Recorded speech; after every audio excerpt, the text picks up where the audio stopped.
I'll never forget the first email I got from my new colleague, Jan, a few years ago.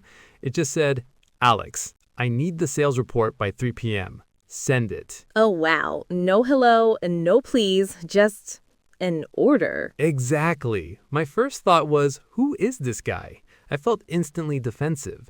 But then I met him in person, and he was the kindest, most friendly person you could imagine. It turned out he was just directly translating from his native language, where that phrasing is completely normal and efficient. And that is a perfect example of something that happens every single day in international business.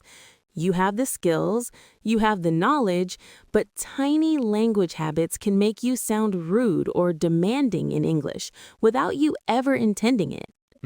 It's a minefield. It really can be. So if you've ever worried about how you come across in emails or meetings, we first want to say thank you for clicking on this episode. You're in exactly the right place. Today, we're counting down the top 5 common mistakes that can make you sound unintentionally rude, and we'll give you the simple, polite alternatives to use instead. Right. These are the fixes that will instantly make you sound more professional and approachable.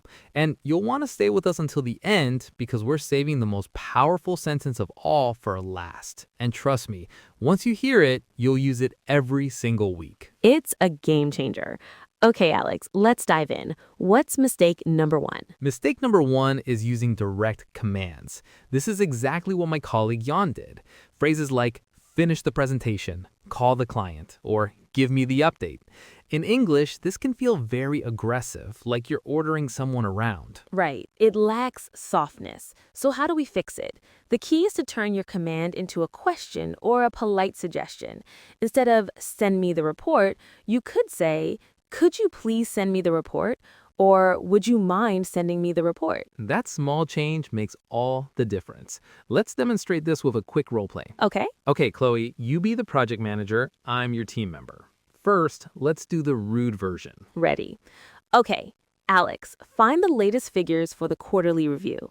Also, book the meeting room for Thursday. Okay, sure. See, even though Alex said sure, you can hear the hesitation.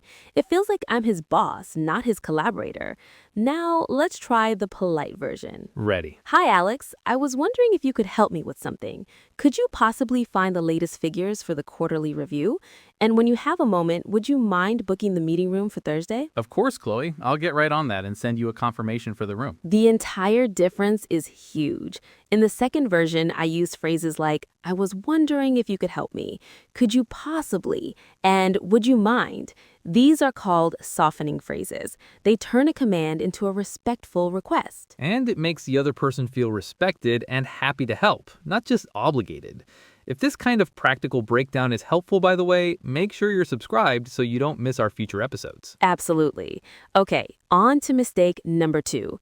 This one is simple but critical. Saying no too directly. Yes. If a client asks, can you finish this by tomorrow? And you just reply, no, that can sound very unhelpful and final. Exactly. The key here is to cushion the no. You can do this by giving a reason, offering an alternative, or both. So instead of no, try something like, unfortunately, that might be a bit challenging due to my current workload, but I can definitely have it ready by Friday. That's perfect. It's still a no, but it's a helpful, cooperative no. Let's do a quick hear, repeat, and learn for that phrase. We'll leave a little pause for you to say it out loud. Ready? Unfortunately, that might be a bit challenging, but I can have it ready by Friday. Great. Now, what's mistake number 3, Chloe? Mistake number 3 is disagreeing too abruptly, saying things like, I don't agree, that's a bad idea, or you're wrong. This can shut down a conversation immediately. Right, it makes people defensive. This brings up an interesting point about culture, though. In some business cultures, being very direct is a sign of honesty and efficiency. They value getting straight to the point. That's so true. It's a huge turning point for many learners when they realize that politeness in English, especially in American and British business contexts, often means being less direct. You need to acknowledge the other person's perspective before you introduce your own. Exactly. Acknowledge, then pivot. So instead of, I don't agree, you could say, I see what you mean, however, have we considered? Or, That's an interesting perspective. My only concern is... Let's do our second role play for this one. Okay. Role play. Imagine we're in a marketing meeting. Alex, you share an idea. Okay, team. For the new product launch, I think we should focus all of our budget on television commercials. I disagree. That's a bad idea. TV ads are too expensive and our target audience isn't even watching TV anymore. Oh, okay. See? Conversation over. I feel stupid and now I'm quiet for the rest of the meeting. Exactly. Now let's rewind and I'll use the polite method. Go again, Alex. Okay, team. For the new product launch, I think we should focus all of our budget on television commercials. That's an interesting starting point, Alex. I can see the appeal of reaching a broad audience with TV ads. I'm just a little concerned about the cost and whether our target demographic is still engaged there. I was wondering if we could also explore a more targeted digital strategy. That's a fair point. Okay, let's look at the numbers for a digital campaign. You see how that opens the door for collaboration instead of slamming it shut?